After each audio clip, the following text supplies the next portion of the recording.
Alright, welcome back to 3 Inquisitive Kids, and this is problem 3. From 1 to 100, how many numbers have 6 distinct factors? Let's start with this 6 right here. We know that 6 is equal to 2 times 3, and that's also equal to 1 times 6.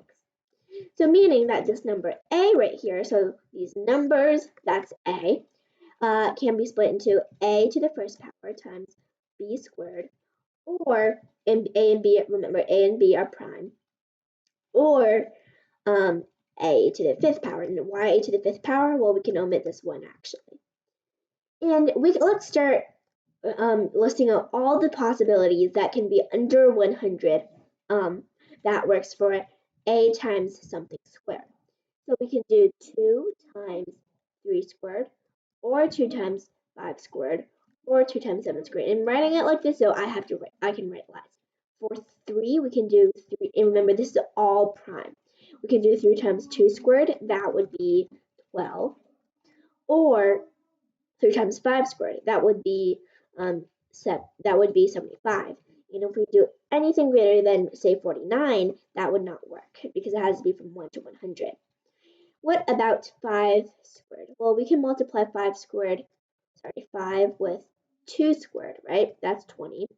Also 3 squared, because 3 squared, that would make 45.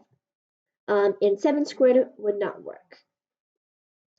All right, and then it's saying distinct factors, so this does not count, so we cannot repeat 5 2 times. Let's do 7. So 7 times 2 squared works, right? That's 28. Now 3 squared, that would be 9, and that still works. What about 5 squared? Well, 25 times 7, that's too much. Now the next one would be 11. 11 times 2 squared works. That's 44. 3 squared, that's 99. Now 13 times 2. 13 times 2 squared, that's 52.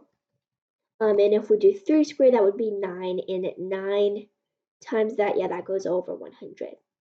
Now we can do this with 17 times 2 squared, 19 times 2 squared, and 23 times 2 squared.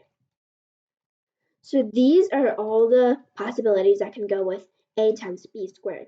Now let's look at a to the 5th power. Well, so we have 2 to the 5th power, that's 32, right? And 3 to the 5th power, that's, well, 3 to the 3rd power, right? 3 to the 4th power is 81. And 81 times 3 one more time, that would be already 243. So that would not work. And let's count how many possibilities we have. So we have 1, 2, 3, 4, 5, 6, 7, 8, 9, 10, 11, 12, 13, 14, 15. So 1, 2, 3, 4, 5, 6, 7, 8, 9, 10, 11, 12, 13, 14, 15. So we have 16 distinct numbers that have 6 distinct factors.